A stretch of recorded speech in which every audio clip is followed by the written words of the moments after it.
Well, thank you for being a part of this, Dean. I don't know if you remember, but we've known each other for 13, 14 years. I actually really got to know you. We went to the same church, First Redeemer Church in Cumming, Georgia. And I got to know you because meaning my family, we were facing some hardship. And it was during the downturn of 2008, 2009 in the Great Recession. And you were speaking on the stage there in the conference room to a crowd of people and talking to them about personal health. There were two things that were impactful about that on a personal level. When I interacted with your presentation, it was so emotional for me. I saw you on the stage. I saw the argument that you made. It wasn't just about fitness. It was very personal. It was about, you know, your value, your emotions, and how things are interconnected. And then your delivery was impeccable. And I, you know, as a person that respects great communication, it was at that point where I said, I just got to meet this guy. Thank you for your kind words. And I remember that day. I remember it very well. And I remember most specifically was the look in your eye. There was something that registered that I see every once in a while, but you know it when you see it, and you had it. And it was potential. It was possibility. There's something that was a breakthrough in you. And I remember it like it happened yesterday, to be totally honest with you. I remember it well.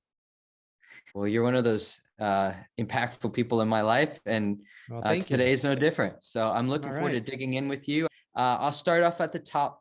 My first question is just, give me a sense of how long you've been a public speaker. I know I just mentioned when I first interacted with you, but I'd love to know how it got started for you.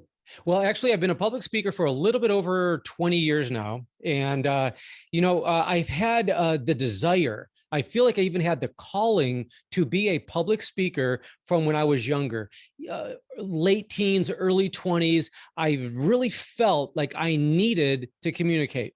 And so what I did was I started to look into existing public speakers, the people that I admired the most, those that were actually doing not only what I wanted to do, but doing it flawlessly. So at the day, it was VHS tapes.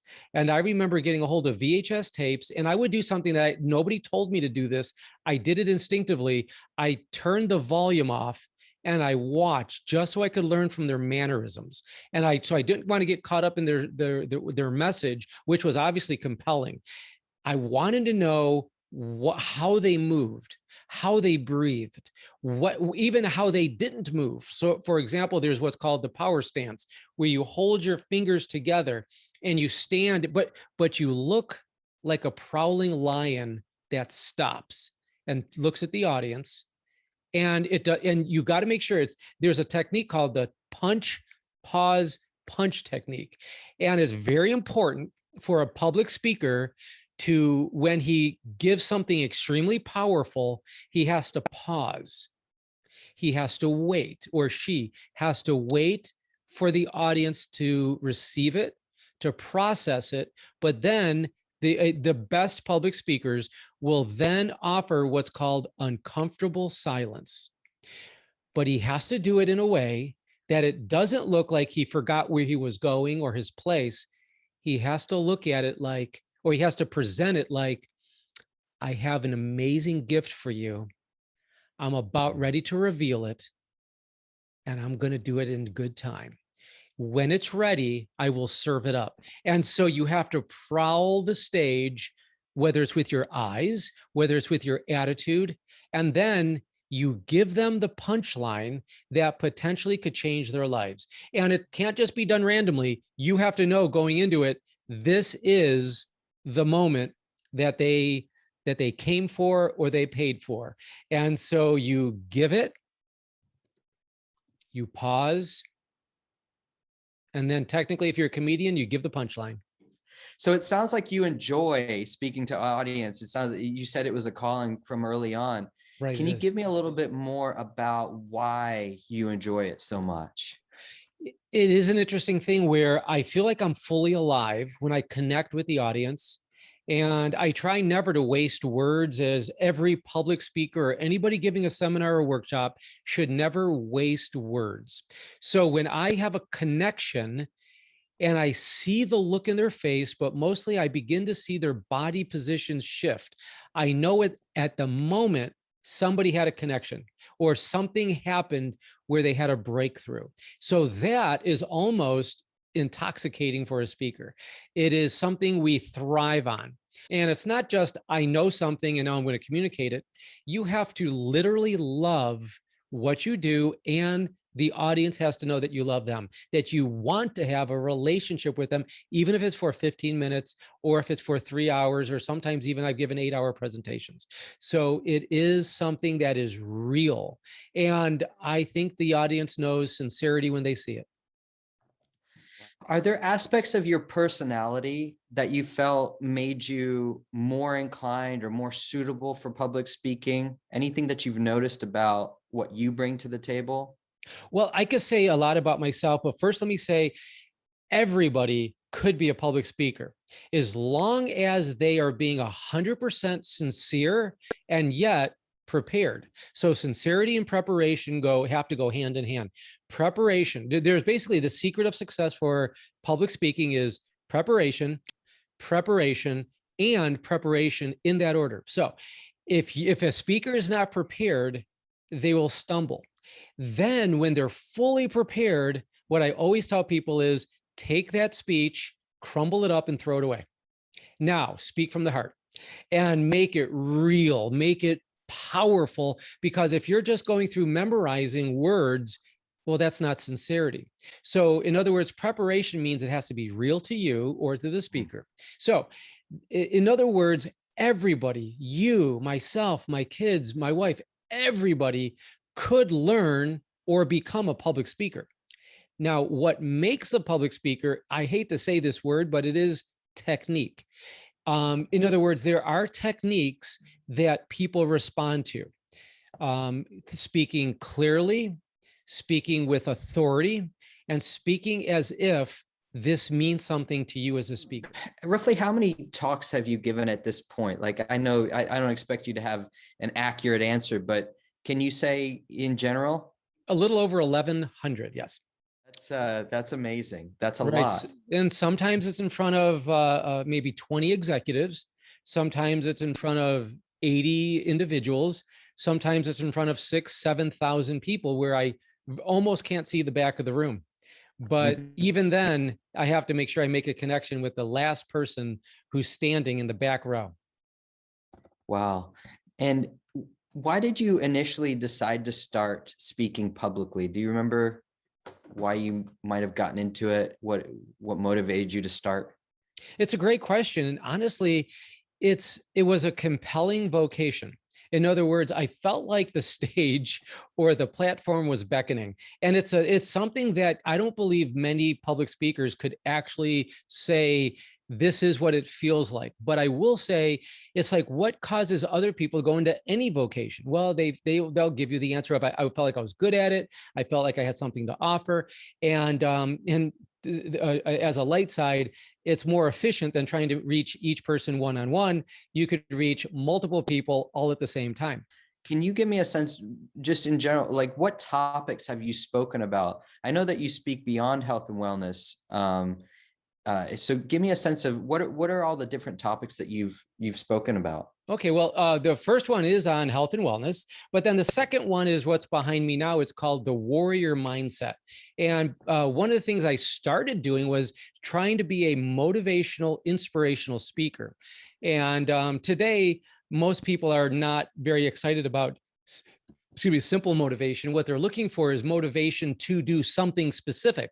And so, such as in business, so I work with a lot of productivity issues, the warrior mindset, and I just finished the book called King of War. So my goal now is to move into talking about history would be a topic, biblical history, then going deeper into mysteries of the Bible. And can you give me a sense of how does that all fit together for you? Why are these topics important to you? That's a great question. And the answer is really, that's who I am. In other words, I am a formerly overweight guy who wanted desperately to be healthy. My discovery helped me to have a compelling story.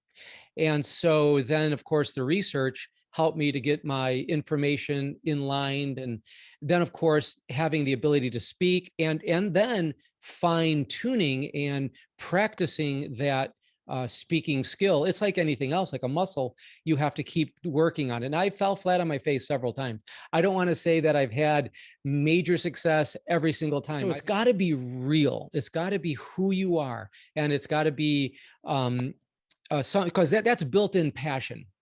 Like, for example, Aaron, if I asked you, give me a seminar about your children, you would say, well, how long do I got? I'll go on for hours, because that's who you're, a dad.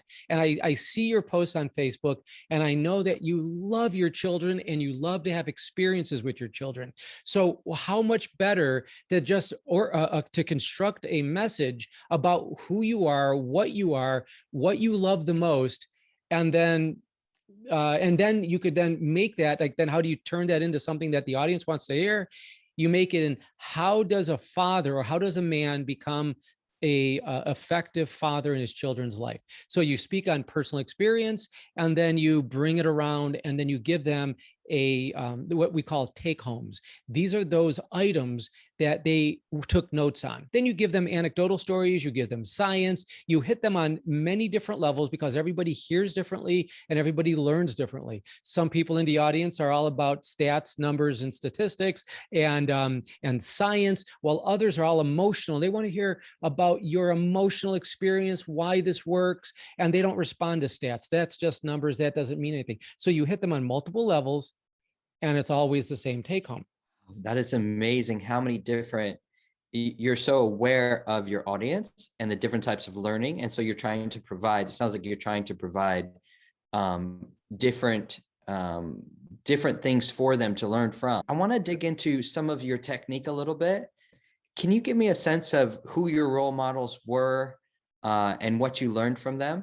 Sure. My number one role model, his name was is Les Brown. If you want to Google him and watch some of his videos, he was the number one best speaker of the year, Toastmasters, and he's extremely successful, very influential in my life. I actually modeled much of what I do after him, but the thing is, he's a one of a kind. And so I had to learn from him, but not mimic him. And because I had to be the best version of me, so I could do it all the time, because he is a one of a kind. Then there's Zig Ziglar, who passed away several years ago. He was very, very influential in my life personally. And there's other speakers that I've heard as well. And as strange as it might sound, I've heard many people say, you don't have to agree with them, but watch the way Barack Obama spoke. And they said he simply was a master at communicating. Again, he's one of those type of people, you just have to don't get caught up in what he says, but focus on how he says it. Focus on the pausing, even down to the look he had when he spoke. There's some politicians, most of them simply are not that good at communicating, but those who are the most influential. A lot of times people ask me, because sometimes I give the exact same presentation 5 times, 6 times, 8 times in a week. And people say, how do you do that? I say, because truthfully, I then go from being a public speaker to being an actor.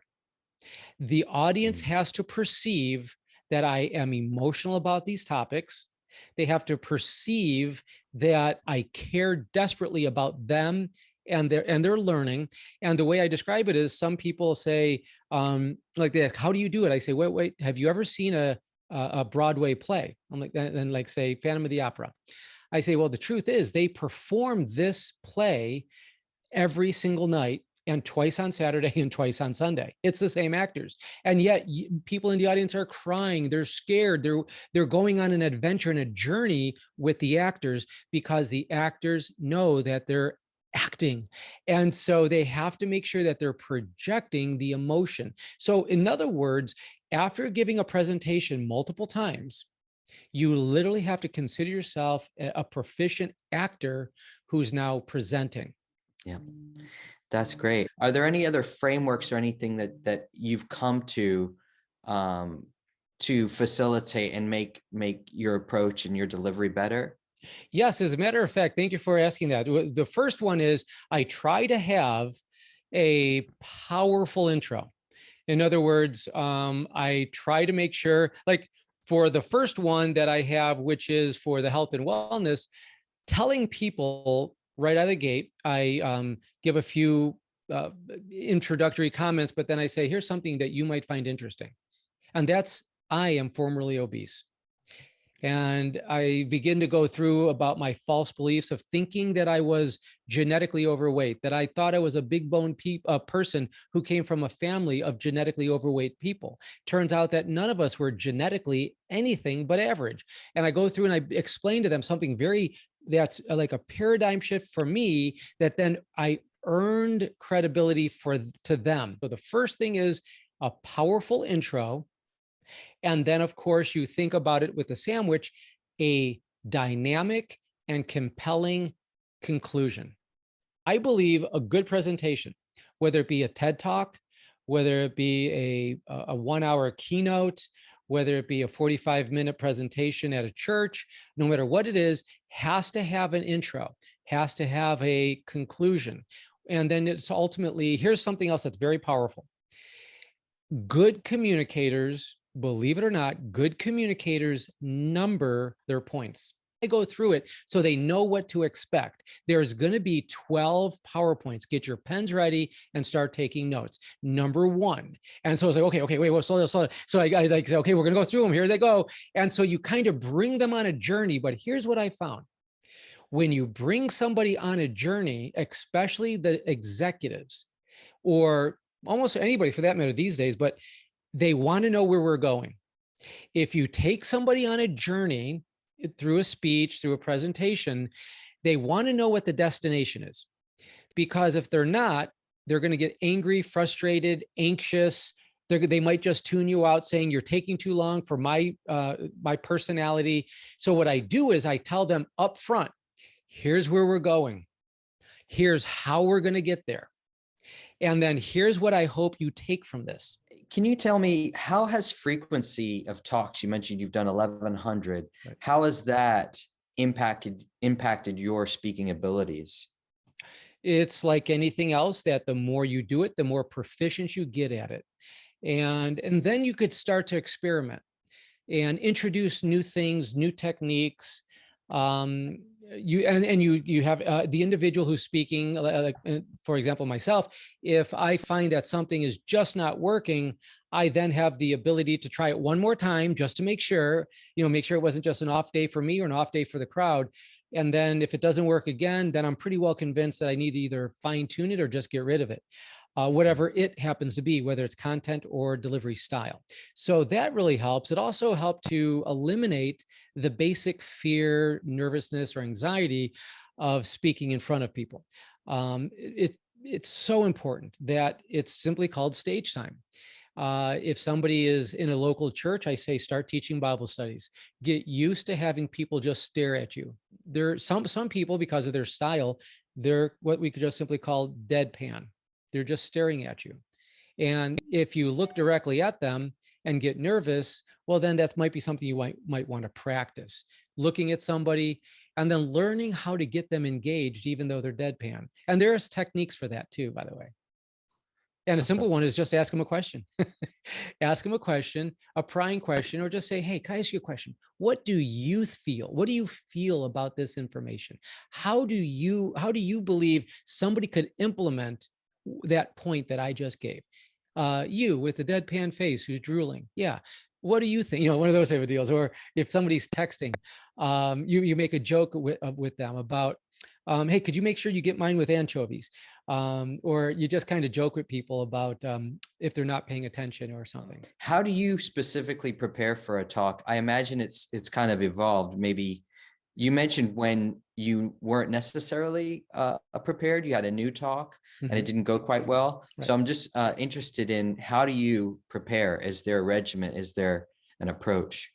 Well, the most important thing is read the material continuously. In other words, look it over, read it, and there's nothing wrong with trying to memorize it. Okay, there's nothing wrong with that as long as it's far enough away from the presentation. Don't try to memorize it 2 days before, then the day before. It's several weeks before. Then you then break it down to single phrases, which then becomes a trigger. And then you begin to speak fully on a single word or two. Which then what you do is you use your PowerPoint slides. If you have PowerPoint slides, you use that as your cheat sheet. So then you don't have paper in front of you, et cetera. So that's what I mean by it's got to be part of your heart, because then you could even improv, because like, for example, if I knew that there was a room filled mostly with men, I will tell certain stories. But if there's a room filled mostly with women or exclusively with stories, I will use completely different stories and speak slightly differently, because guys want facts fast. Women want, traditionally, again, this is more general, they want to hear, how does this affect me? And how does this affect people around me? And then how could that affect them? Because again, traditionally, it's more emotional versus more cognitive. And a lot of times men just want, give me the numbers, give me the facts, and I'll know what to do with them. So it depends on the audience. The audience is very important to, I have a good idea, in other words, of who the audience is before I go. That's part of the preparation. But if you don't know, then you walk in, you do a quick scan of the room, and you have what I simply call a 10-second preparation time. Within 10 seconds, I know exactly what to do, how to deliver, because of just pure time and experience. Yeah, all of those things that you're doing, and reading body language and reading your audience, and knowing who's there and know how to communicate with them, by their gender, by their learning type, all of these things. Where did you learn that? Where does that, how did you come to that? There is a lot of research. In other words, the best speakers are curious. In other words, you have to understand that it is a craft. It is a skill that needs to be ongoing development. It can't just be, okay, I got this, I know how to do it. No, not necessarily, because times change. And like, for example, what I used to do versus what I do today, I have to get to the points quicker with less story, because people's minds are, they have I don't want to say they work quicker, I'll say they have a shorter attention span. So a belabored point doesn't land, but a quick point with a quick punchline is more impactful. So that's what is important. So yeah, there are techniques that you have to learn and then evolve. Can you tell me which aspects of delivery do you think are the most important? You've touched on a few of them here, but just to emphasize the point in terms of the delivery, you talked about the pauses earlier on, and the pacing of delivery, even the stances you would make, things like that for authority. I'm guessing, and tell me more about aspects of delivery. Okay, aspects of delivery is one, I think it's important that every speaker learn the basic concepts of body language. The reason is because you or I might have, or the speaker just simply might have mannerisms, though they are comfortable, the mannerism itself projects nervousness. So you might be super confident in the content that you deliver, but the audience sees you as somebody who's timid and unsure. So that's obviously, in other words, the message and the appearance is not aligned. So in other words, if somebody's holding their hands like this down, at their waist, like they're like this, and their shoulders are a little bit raised, but that's what they do all the time. Well, they have to learn differently. Okay, just simply learn differently. Learn to relax and get into what's called the power positions. Simply, that's hands on your hips.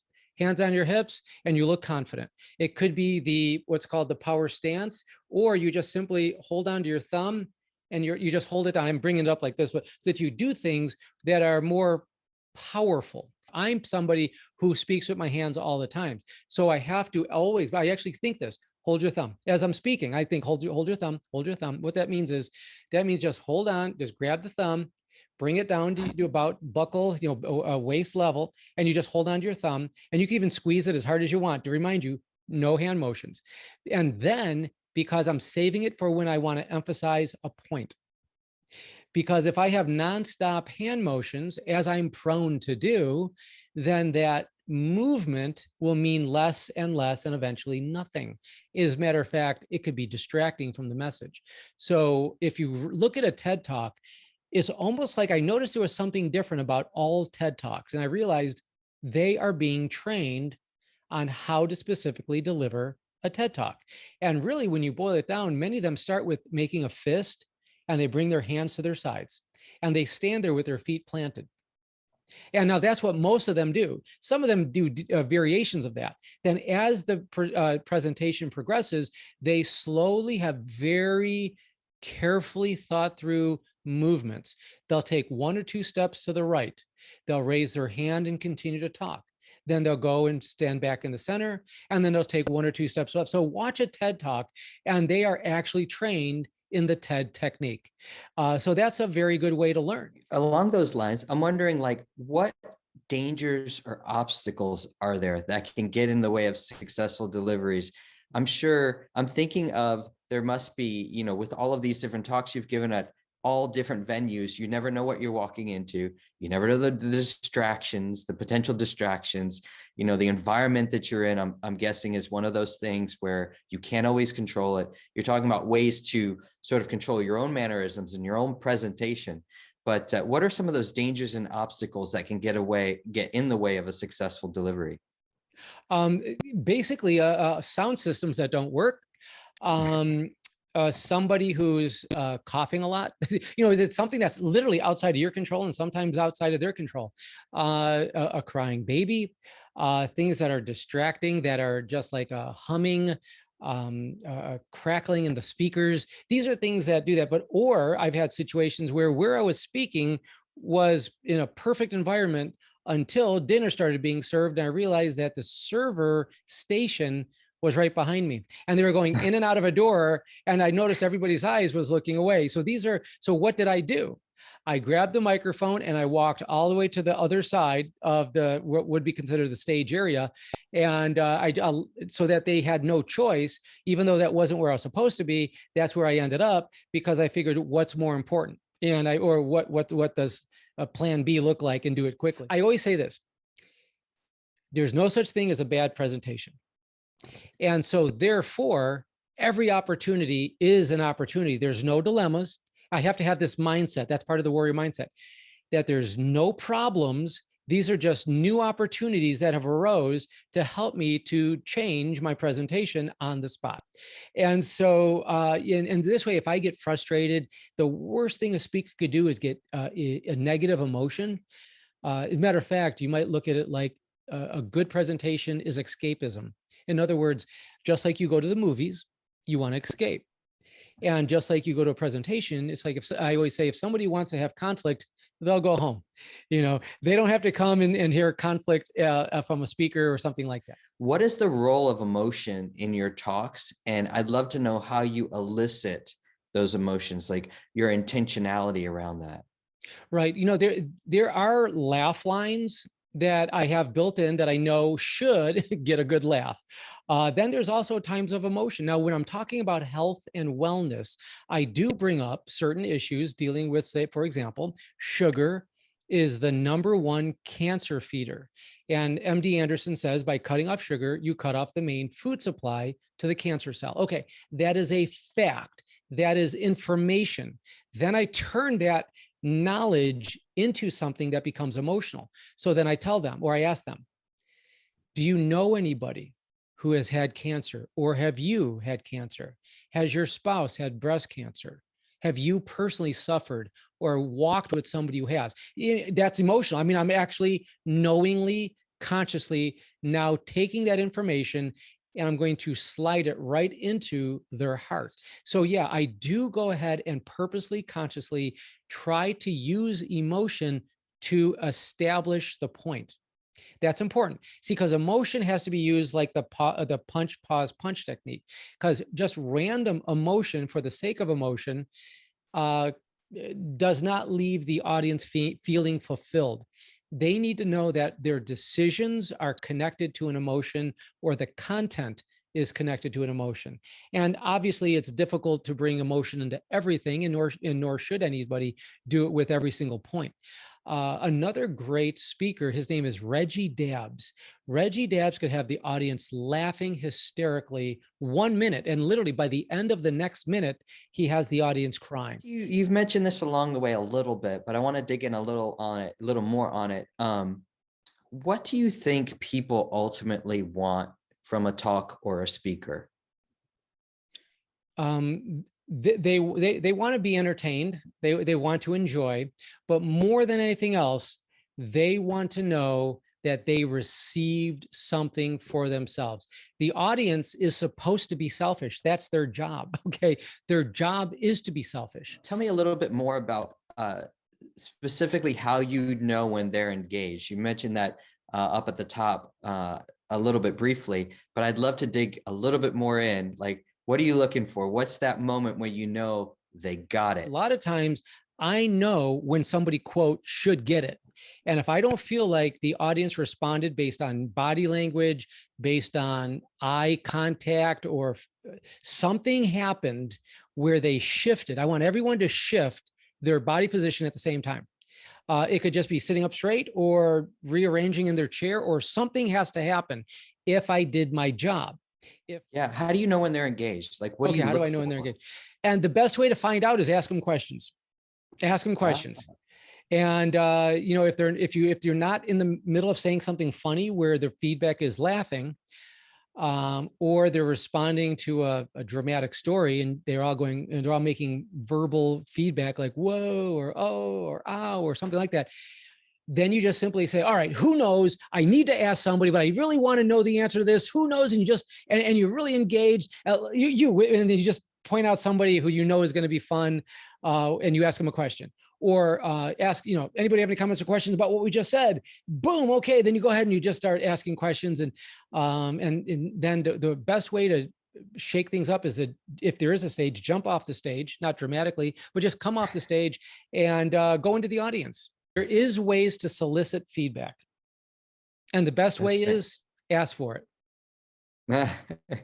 I like that direct approach. I think you mentioned that you do believe it's possible. I was wondering if you think it's possible for a talk to change someone's behavior or even the course of their life. And if so, what is it that you think ultimately motivates someone? Yeah, each person's different. And like, for example, people who go see, say, Tony Robbins, they're there for a reason. They're hoping for a breakthrough. They're looking for a shift in their life trajectory or their career trajectory.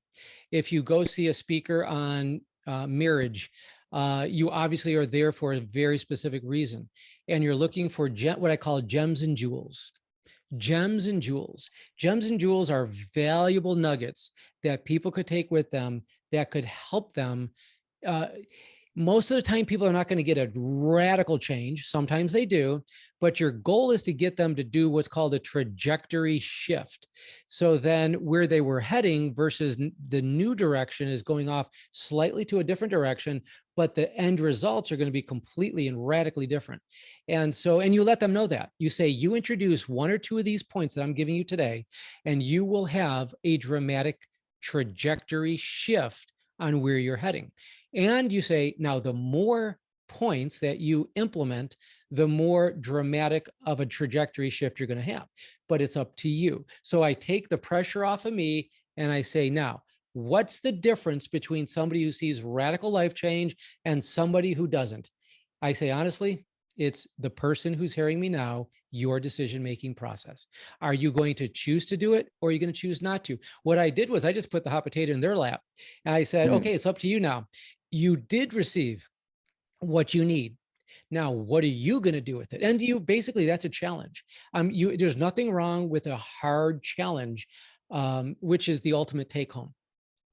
And how do you personally assess your own performance in a talk? How do you know when you've done well? How do you personally assess your performance?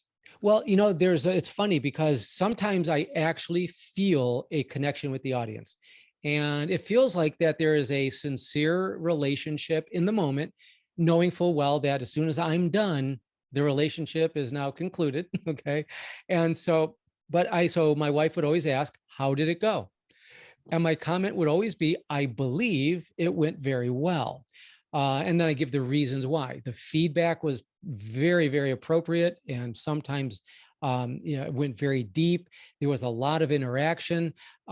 People were laughing right on cue. They were asking questions. Everything was working well. But then also a technique that a lot of speakers use, they pass out comment or feedback cards where they have questions. What was the one take home that you learned the most? What was the one thing about the presentation that you did not like? Keeping in mind, every once in a while, there's going to be somebody who just doesn't like you, period. You're not going to win everybody all the time. So knowing that, you have to have a filter. In other words, don't take it personally. Okay. So that's the first thing. Then the second thing is this. I've heard information and feedback that I could say that right there, what they gave me was gems and jewels. It was gold, and I loved it. Not because they complimented me, because they said something that was very constructive. Like, for example, at the very beginning of my presentation, I had more of a free-flowing style. And my goal was to eventually conclude on schedule of the presentation. And so it didn't have PowerPoint and always looking at the clock. It was just more live presentation with props. I think you even saw some of that back many, many years ago. And what happened is because of that, people can sidetrack you and ask a lot of questions, and you just don't get to the conclusion of the presentation. All that to say is this: I received a feedback for a 3-hour presentation from somebody who said something that was so powerful. I could honestly say I've thought about it thousands of times since he wrote it. And it was this: he wrote, and I know it verbatim, he said, that was the best 45-minute presentation that took 3 hours to deliver. Whoa. And I heard that in my head over and over because he was right. And I could have had many different, responses to it. But what I did decide to do is just say thank you. Of course, I don't know who wrote it, but I just said thank you to myself in my head. I just said thank you. And now I will make sure that I will just move it along. In other words, in storytelling, in movies and in books, the phrase is keep the story moving. If anything is written that doesn't cause the story to progress, edit it out.